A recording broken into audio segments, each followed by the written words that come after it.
That's reinvesting all the proceeds, it replaced all the debt, so we get a full tax deferral in this case, and our projected distribution is about 4.75%, a blend of the two investments that we made.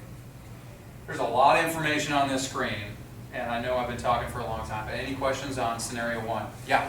So, let me get this straight. I make a sale, $1 million. Oh crap, I can't find somewhere to park it. You're like, hey, let's do a DST. Exactly. How does, so my money then is going into, let's say, number one here, into The apartment complex? apartment complexes. My money is now, I'm now an LP in that? So LP is the wrong name, but you are essentially acting like an LP. You are protected against any further liability, but technically speaking, you own a beneficial interest in the Delaware statutory trust that owns that property. Oh, so the trust is the LP? The trust is the entity that owns the asset. So there's no GPLP in this structure. Oh. That's important because we're not a partnership. If this was a partnership, we would run into the same taxpayer challenges. The DST solves that. It gives us a LP-like experience, but our interests, our beneficial interests, are treated as direct ownership of the real estate. Got it. Okay, so then if I own an apartment complex and I've stabilized it, I could sell it to you as the DST, and then you're going to take other people's money and put into it. Is that right? So you could, I mean, that's how they're formed. That's how DSTs are formed. But the sponsors that establish these DST, these are investment vehicles. Mm-hmm. The sponsors that are acquiring these properties, remember we saw 68 sponsors were buying 255 properties. Mm-hmm. They have, some of these companies have over 1,000 employees. They're out, scouring the markets for assets they want to acquire. So they usually have a very specific buying profile. They're looking for new institutional quality assets.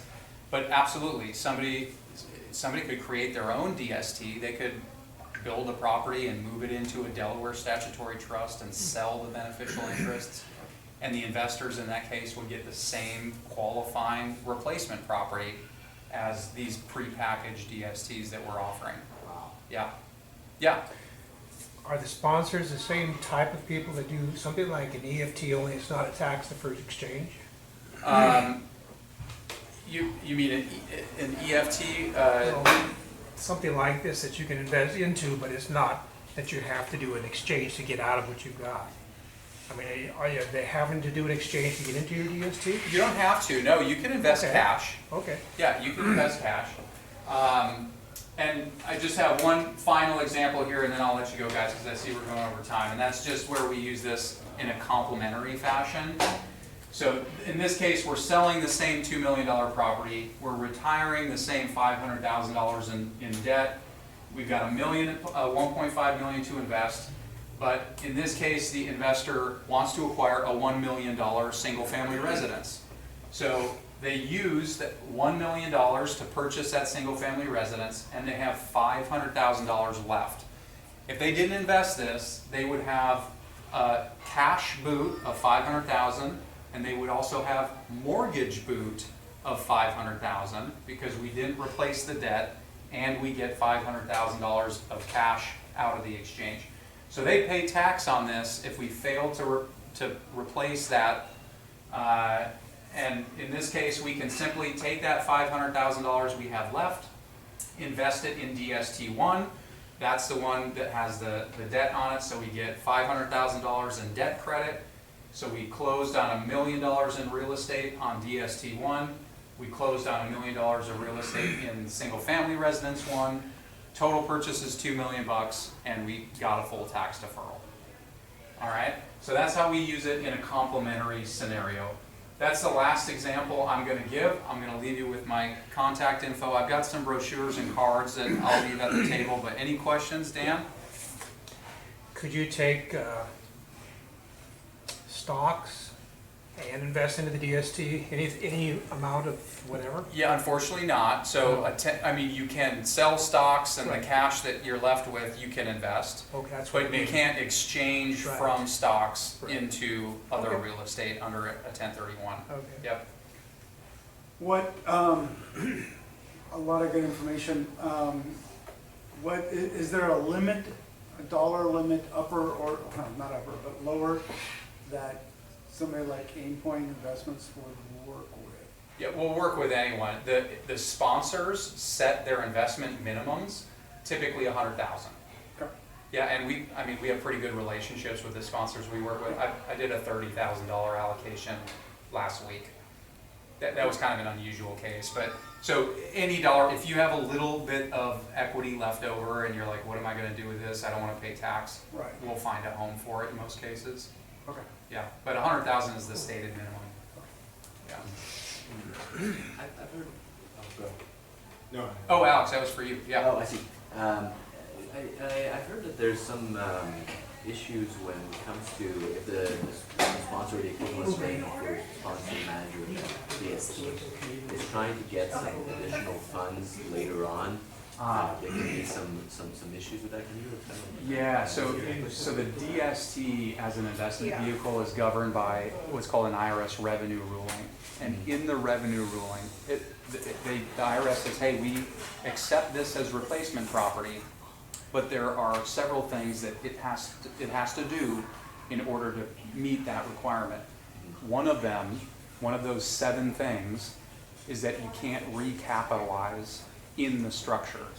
So you can't refinance the debt, you can't go back to investors and do capital calls. Right. Everything has to be set and on autopilot in that regard. So if any of those things happen, if you run out of cash or something like that, the whole thing falls apart. So what you would do, and this is uncommon, but it could happen, if the property hit a huge occupancy dip and Yeah. you couldn't service the existing debt, loan to values on these are typically up to 50%. So the debt coverage is quite strong. But if that scenario happened, you would have to what's called spring out of the trust. So the sponsor would create an LLC and would move the property out of the trust into an LLC, make those adjustments, and then they could potentially spring back into a new Delaware statutory trust. When you spring out of the trust like that, Mm-hmm. is there tax consequences? I don't believe there's a tax consequence because there's no asset sale. It's basically just moving the trust from entity to entity. So there shouldn't be a tax, in fact, I know there's not a tax consequence because I have heard of this happening. It's very uncommon, but there was an example where a scenario like that Because occurred. capital calls in like standard, GPLP that happens. Right, All the time, and, right? and the way they get around it is they raise upfront reserve funding. So they'll raise, in some of these $90 million properties, they may have $2 million in reserves between the lender required reserves and the sponsor's operating reserves. Right. So that if they have an interruption to revenues for some reason, they have funding available for that. The actual spring out that I'm thinking of occurred because Do you have to sacrifice some amount of return for that extra kind of buffer?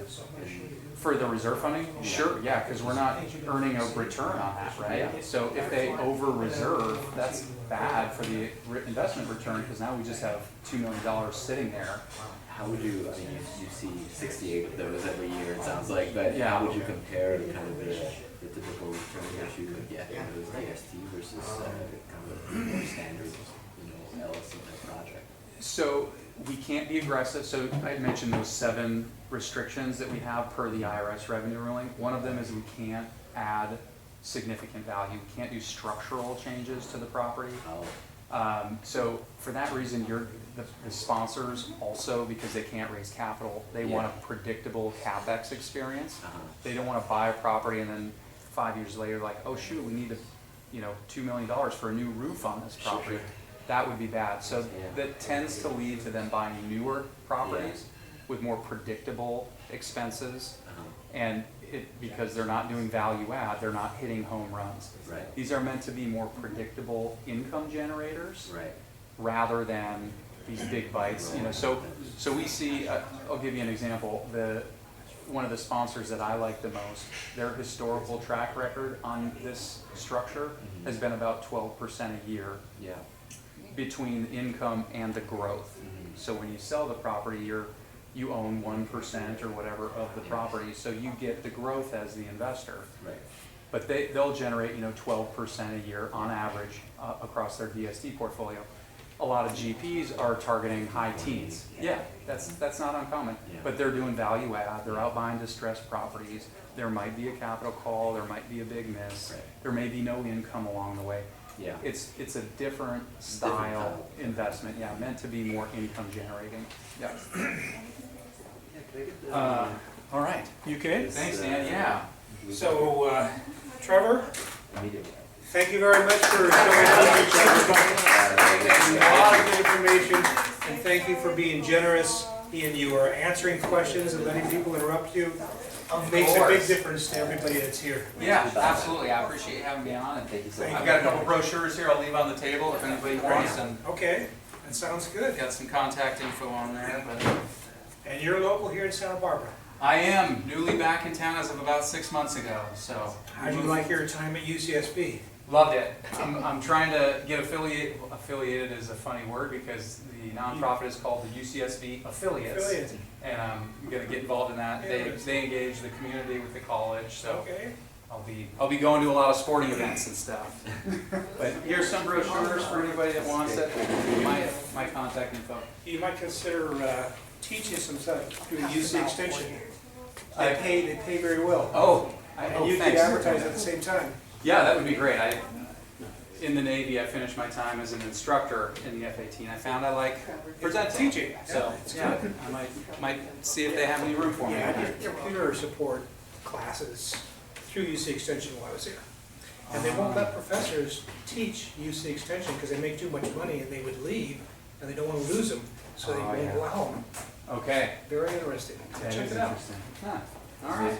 It's quite interesting, and I'd love to learn more about these combine opportunities. And Oh, yeah. the